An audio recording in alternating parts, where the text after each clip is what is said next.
안녕하세요. 동국대학교 안영찬 교수입니다. 저 안영찬 교수의 2026 비즈니스 클래스에 오신 것을 환영합니다. 이번 특강 주제는 사내 지역 전문가의 파워입니다.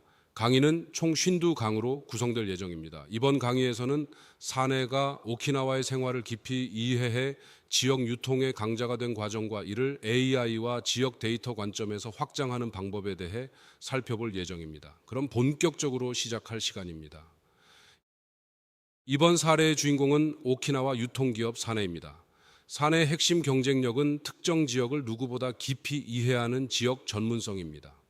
2026년의 관점에서는 AI와 지역 전문성, 고객 생활 데이터를 결합한 로컬 엑스퍼트 리테일로 재해석할 수 있는 사례입니다. 핵심은 AI가 지역 데이터를 읽고 사람은 지역 고객의 삶을 이해하는 역할 분담입니다. 유통산업에서는 일반적으로 자본과 규모가 큰 전국 기업이 경쟁에서 유리하다는 인식입니다. 하지만 사내는 오키나와라는 한 지역을 완전하게 이해하는 다른 선택을 한 기업입니다. 태풍과 명절, 관광, 기지 경제처럼 섬의 생활을 움직이는 특수한 조건을 세밀하게 파악하면서 이를 강력한 진입장벽으로 만든 기업입니다.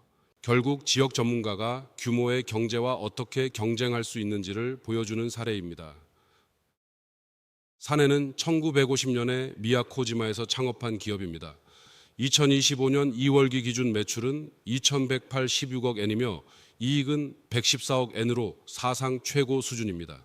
4기 연속으로 매출과 이익이 함께 증가했으며 총 종업원은 8,422명입니다. 슈퍼와 쇼핑센터, 외식 등을 오키나와에 집중적으로 전개하며 지역 유통 선두 지위를 확보한 기업입니다.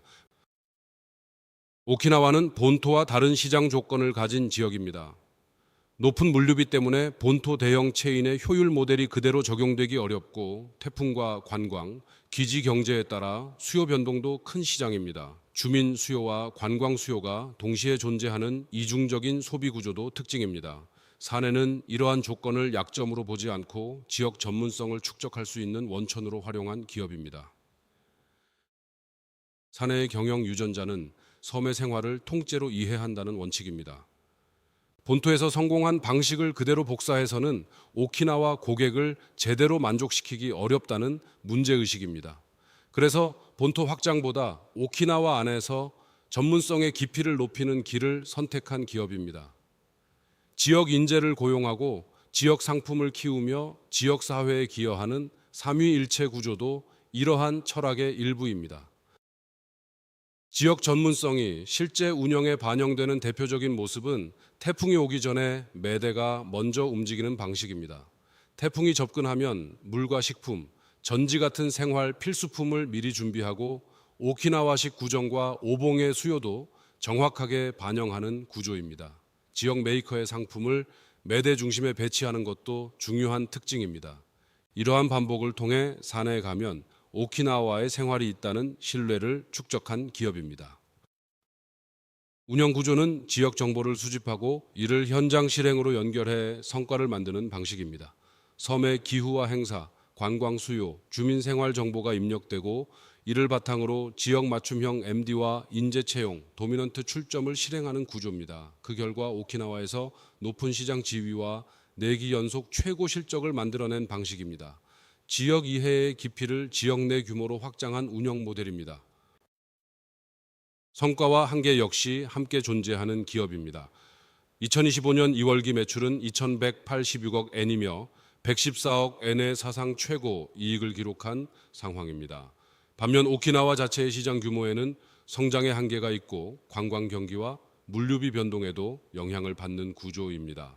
다른 지역으로 확장할 경우 지금까지 축적한 지역 전문성이 희석될 수 있다는 딜레마도 존재하는 기업입니다. PFOS 분석자 평가는 50점 만점에 46점의 A 등급입니다. 가장 큰 강점은 지역 수요의 변화를 지속적으로 학습하는 러닝이며 지역 문화와 생활, 인재를 존중하는 리스펙트와 오키나와 생활 인프라라는 퍼포스도 강점입니다. 반면 디지털과 새로운 업태를 통한 이노베이션 그리고 점포 현장의 재량을 확대하는 임파워먼트는 앞으로 보완할 영역입니다. TPS 관점에서는 현지 현무를 하나의 지역 전체로 확장한 사례입니다. 주민의 생활 현장에서 수요를 직접 관찰하고 태풍이나 지역 행사에 대한 대응을 반복적으로 개선하는 과정이 카이젠입니다. 물류 제약이 큰 섬에서 필요한 상품을 정확하게 공급하는 운영은 JIT의 사고와 연결되는 구조입니다. 지역과 세대 단위로 함께 성장하겠다는 시야는 장기 철학의 특징입니다. AI 활용은 강의 안에서 제안하는 미래 방향이며 이미 도입이 확인된 사실과는 구분되는 내용입니다. 태풍과 관광 수요는 기상과 관광 데이터를 활용해 예측하고 사람은 지역의 맥락을 최종 판단하는 구조입니다. 주민과 관광객의 서로 다른 수요는 고객군별 개인화로 지원하고 사람은 접객과 지역 문화를 전달하는 역할입니다. 지역 대응 경험을 데이터로 축적하면 결품과 폐기를 줄이고 지역 전문성을 조직의 자산으로 전환할 수 있는 방향입니다. 과거에는 베테랑 직원의 지역 감각이 수요 대응의 핵심이었다면 AI 시대에는 데이터 예측과 사람의 보정을 결합하는 방식입니다. 개인에게 축적된 경험은 조직이 활용할 수 있는 데이터 자산으로 발전하고 도미넌트 출점 중심의 성장은 데이터에 기반한 새로운 사업으로 확장할 수 있는 구조입니다. 다만 기술이 발전하더라도 지역의 삶을 이해한다는 전문가 정신은 변하지 말아야 할 중심축입니다. 한국에서는 지역 유통기업과 제주나 강원처럼 지역성이 강한 기업, 로컬 브랜드에 적용할 수 있는 사례입니다. 그러나 지역 이미지를 마케팅에 활용하는 것만으로는 충분하지 않은 방식입니다. 상품과 인재, 운영 방식의 지역성이 실제로 반영되어야 지속적인 경쟁력이 되는 구조입니다. 수도권 기준의 표준화를 일방적으로 적용하는 관행을 바꾸면 지역 점유율과 고용, 브랜드 신뢰가 서로 강화되는 선순환을 기대할 수 있는 방향입니다. 실행은 90일 동안 단계적으로 진행하는 방식입니다. 오늘은 우리 지역 고객에게만 나타나는 생활 특성 10가지를 정리하고 일주 안에는 PFOS 자가진단과 지역 전문성의 정의를 조직 내부에서 합의하는 과정입니다. 30일에는 기후와 행사 같은 지역 데이터를 운영에 연결하는 실험을 진행하고 90일에는 지역 점유율과 고객 지지도로 결과를 검증하는 방식입니다.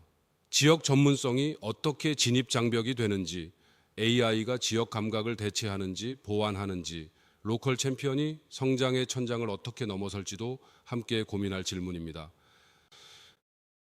종합하면 사내는 로컬 엑스퍼트 리테일을 이해하기 좋은 대표적인 사례입니다. 분석자 평가는 PFS 50점 만점에 46점의 A 등급이며 AI 확장성은 5점 만점에 4점, 한국 적용성과 교육 가치는 각각 5점 만점에 5점이고 실습 난이도는 중간 수준입니다.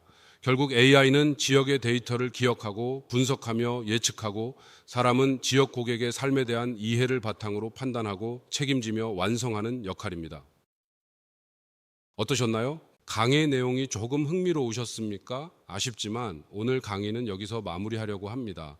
저는 조만간 더 유익한 강의로 찾아뵙겠습니다. 유익하셨다면 좋아요, 구독, 알림 설정 부탁드립니다. 더 방대한 고급 정보를 얻고 싶으신 분들은 멤버십 가입도 추천드립니다. 그럼 여러분 지금까지 네버 스탑 체인지 피플 퍼스트 안영찬 교수였습니다. 감사합니다.